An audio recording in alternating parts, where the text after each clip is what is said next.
A very good evening to you all, and many thanks for joining us here on Rwanda Television News tonight. We hope you had yourselves a very productive day. Now, top of our edition, these are our headlines. The Rwanda Mines, Petroleum and Gas Board (RMB) released a historic record of over $1.1 billion, which is attributed from the increase of value added and then some. Those following closely the activities of the International Residual Mechanism for Criminal Tribunals note that it has been unable to properly fulfill its responsibilities in the 13 years it has been in existence.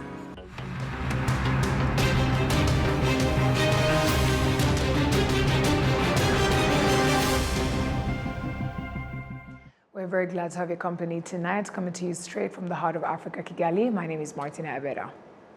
Kicking things off, we'd like to inform you that the Rwanda Mines, Petroleum and Gas Board (RMB) released a historic record of over $1.1 billion, which is attributed from the increase of value addition, continued professionalism, greater investment in mechanism. Adam Squizera has more.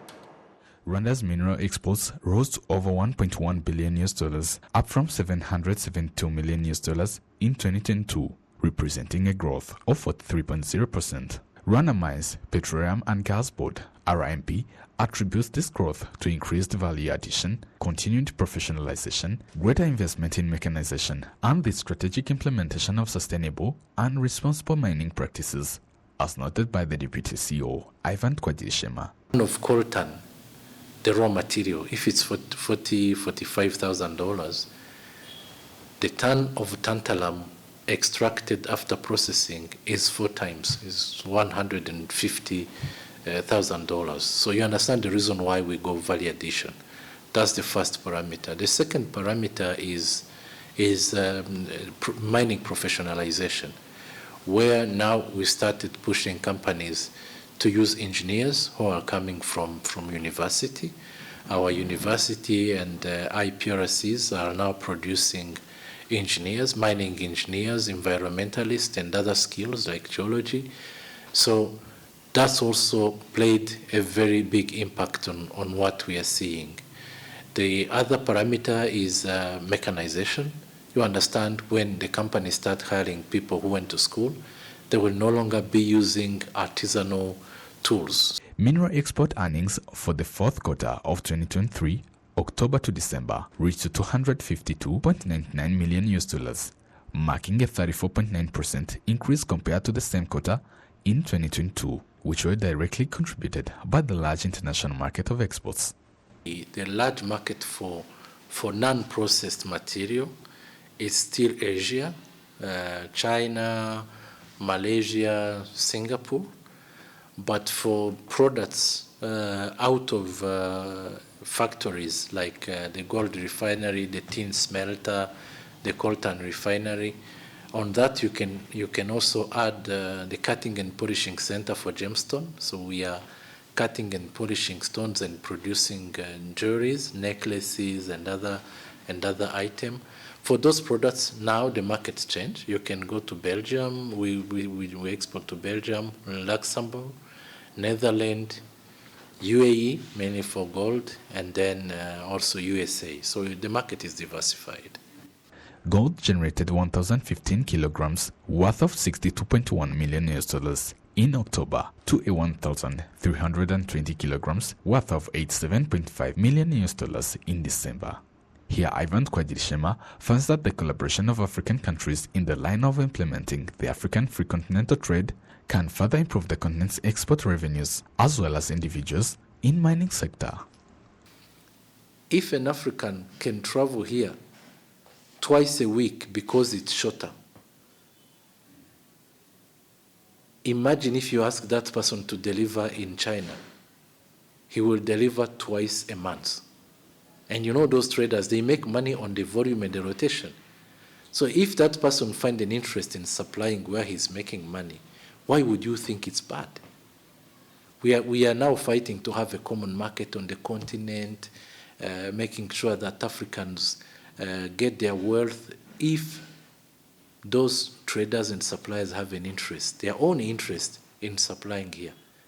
Rwanda Mines, Petroleum and Gas Board, RMB, demonstrates a high record from cassiterite, which generated 446,342 kilograms, worth $6.9 million in December, while cotton generated 180,393 kilograms, worth $6.6 million in December 2023. Adam Squizera, RwandaTV News. Thank you, Adam, for that report. Now, experts in inspection and quality believe that it is important to harmonize the standards governing the standards of products on the African continent in order to increase the marketing of products with quality and to facilitate trade activities between the countries that are part of the continent. This was reiterated on Thursday at the closure of a conference on food standards that brought together researchers and experts from 28 countries across the continent. Once approved, the 200 directives focused on fruits, fish, milk, coffee, tea, animal feed, and more are expected to boost intra-African trade, as some of these researchers point out. Harmonization of standards is basically aimed at being able to have a way of certifying products in a way that largely in Africa is acceptable within the different countries, because different countries have already set up their different standards, and therefore also helps us to set standards that are acceptable within the continent and within the African regions. And therefore, by doing that, you're able to facilitate trade in the sense that when you have harmonization, it means the same standard that will be used in West Africa will be the same standard that is being used in East Africa. And that means you might not even need duplication of testing, of evaluating. When you look at the advantages that are inherent in this activity of ours, the fish, is an important component when it comes to trade in Africa and beyond. Right. Most of the African countries, we are engaged in fish production and also both capture and culture. And some of these fish need to be transported, need to be traded, and even when you talk about consumption, there have to be standards that guide the production, that guide the processing, and also that guides the marketing. So these standards is what we are working on to harmonize these different standards. Every member nation has their own standards, but to facilitate trade and to be in compliance with what we have with the WTO and also the American, the European standard, we have to be able to meet up. So when we put all these various standards from different standard bodies together, that's why we call it harmonization. When we harmonize it, it makes us to present a stronger, a stronger marketing force or a stronger negotiating ability with other regions. The Minister of Trade and Industry, Dr. Jean Chrysostome Ngabitsinze, points out that food security should go hand in hand with quality standards in order to protect the health of consumers and boost trade activities. Now, moving on, this Thursday started a two-day training on torture prevention in places of detention. It is organized by the National Commission for Human Rights in partnership with Rwanda Bridges to Justice at Kigali Convention Center. The UN Resident Coordinator, Ozonia Ogielo, appreciates and expresses the importance of this workshop. The prevention of torture. So the fact that those people were committed is evidence that Rwanda does not accept that anybody in its territory should be subject to inhuman, degrading treatment by any person who acts in the name of the state. This training is for people at the level of superintendents for all of these institutions. They are the ones in charge of districts, in charge of facilities, in charge of divisions of these rule of law institutions. By training them, they are then able to take that training and share with all the people under their command, because the accountability is with them, that nobody should engage in inhuman, degrading treatment. The chairperson of the National Commission for Human Rights says that this is one of the best ways to remind professionals from the criminal justice chain to treat humanely arrested people, witnesses, and detainees. We are organizing such kind of trainings to refresh. It's a refreshment courses, not really or basic. They know already principles, but we want to remind them, refreshing them, to think about it, and most importantly, to exchange experiences. Maybe you may have someone who is in northern province and the other one in southern. They met the same case, but how did they deal with such kind of cases? So that's why the National Commission, in our mandate of advocating and promoting human rights, but also at the same time preventing torture, we organize such kind of trainings and bring together our stakeholders. So when next time we go into our monitoring activities, you know what to ask for, because they have already the package which is necessary for their daily activities. It is expected to equip participants with skills that will enable them to carry out daily duties as required in their respective detention settings. Now, moving on, those following closely the activities of the International Residual Mechanism for Criminal Tribunals note that it has been unable to properly fulfill its responsibilities in the 13 years it has been in existence, and condemn the fact that the institution has remained quiet in the wake of the atrocities, including genocide and the hate speech that has been directed towards Kinyarwanda-speaking Congolese in the DRC. December 2010, the International Residual Mechanism for Criminal Tribunals was meant to pick up where the International Criminal Tribunal for Rwanda had left off, but it has since been criticized for being highly ineffective. Babonye umwanya wo kurekura bake mu bari barakatiwe.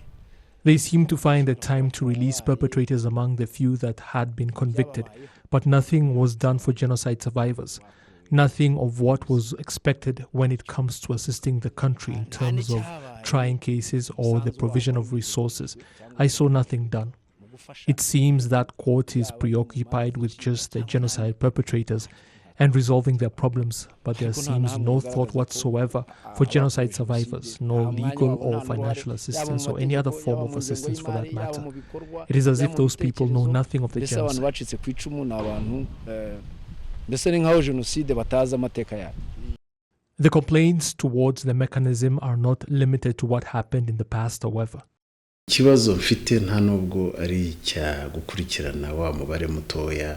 My problem with them is that it is not that they went after a small number of genocide perpetrators, those who are called the most culpable for what happened, though in reality those most culpable are far more in many number.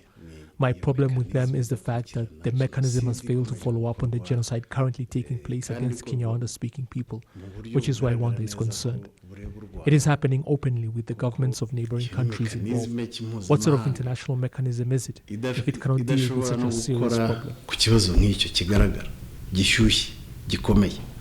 During a press conference on Thursday here in Kigali, officials from the International Residual Mechanism for Criminal Tribunals were asked on the issue of the man known as the top financer of the fastest genocide in recorded human history, not facing justice for his crimes. The trial chamber stayed Mr. Kabuga's proceedings indefinitely. What that means is that the case has not been completely closed in a legal sense, and that there is still the possibility that the case may be reopened if the circumstances are right, no matter how hopeless that may seem. But out of the abundance of caution, the trial chamber stayed the proceedings against Kabuga. And because the proceedings have only been stayed and not ended definitively, Mr. Kabuga has been ordered to be provisionally released to a country that is willing to accept him. The trial chamber has tasked his defense team to find a country to which Mr. Kabuga can be provisionally released. That process is ongoing with his defense team. So far, they have not yet been successful, not to my knowledge, and Mr. Kabuga remains in detention in The Hague, pending. With the Mechanisms Field Office in Kigali set to close on the 31st of July this year, the registrar was also asked about what will follow. That the closure of the field office in Kigali does not mean an end of engagement between the mechanism and Rwanda. The mechanism will continue to engage with Rwanda in the other mandated activities under the statute of the mechanism, but mostly from our branch in Arusha. In particular, services such as the protection of witnesses will continue to be delivered from the Arusha branch in Tanzania. Abubakar Tambabu also stated that the International Residual Mechanism for Criminal Tribunals will continue to follow up on the extradition of the genocide suspect Fulgence Kayishema, who was arrested in South Africa. Owners of cargo storage in Rubavu district and truck drivers who bring them from different countries say that the warehouses that they put them in when in Rubavu waiting to be sold in the DR Congo are full, to the extent that these trucks that have been parked for 16 days waiting to be unloaded. These are the problems caused by the lack of safety for trucks near the city of Goma, which has caused the number of trucks coming from this country to pick up goods from the warehouse to decrease. We have more on this report. Warehouse at the border of the main barrier, even though it is a small border, both are full of food products including rice, sugar and other foodstuff that have been processed in the industry, waiting for other vehicles from DR Congo to be sold in that country. Near the warehouses, there are many trucks from Tanzania, Uganda and Kenya that still have goods that have not been unloaded. Its drivers, including those who have not unloaded their cargo for 16 days, claim that they have no place to store their goods. This journey really shocked us all. We have been here for 16 days and they keep telling us that the warehouses are full. The instability that is in the Congo is also contributing to the decrease in the movement of the trucks. It is a problem in the other 3 warehouses in Rubavu district as well. The owners say that they are also full and that there is not much movement in and out of them in order for them to be sold in DR Congo. Due to the instability that is nearing the city of Goma, it made the number of trucks that would normally come to pick up goods decrease. Most of the truckers that used to do like transshipments and taking your goods like, the same day going to Congo are no more doing that. So at the end of the day, they have to store your goods here because the customers are afraid. Nobody wants to take his goods to an unstable, environment. So now, due to that fact, a lot of containers that had been, pre-ordered before this period, without taking into consideration the situation there in Congo, they are obliged to store those goods here in Rwanda for security purpose. Nobody wants to lose his goods in Congo. So the security situation in Congo is really, really affecting. Also, these truckers that we find them all over here, and of which they are unable to actually store your goods. So this comes to increase, the issue, make it even worse than before. This problem of small warehouses in Rubavu district, the drivers say that even before the instability, it was there even though it was not very serious. They ask that there is investment in the construction of large warehouses in this district because it is a city that has a lot of movement of goods being sent to be sold in DR Congo. The food being sold increased in number and the number of those who sell them has also increased. We therefore ask for an increase in the number of warehouses because what we are working with is not really convenient. The mayor of Rubavu district, Mulindwa Prosper, says that there are investors who want to build warehouses in order to solve the problem. We are currently talking to 3 major investors who are interested in helping us to construct more warehouses, and we are taking into consideration their requests. However, they will not be built overnight, and that is why we need to continue to utilize the ones that we have. Nonetheless, since the beginning of the war in DR Congo, the flow of people crossing the border for business has decreased, so much so that the number of people crossing the border is approximately 10,000, as opposed to it being 50,000.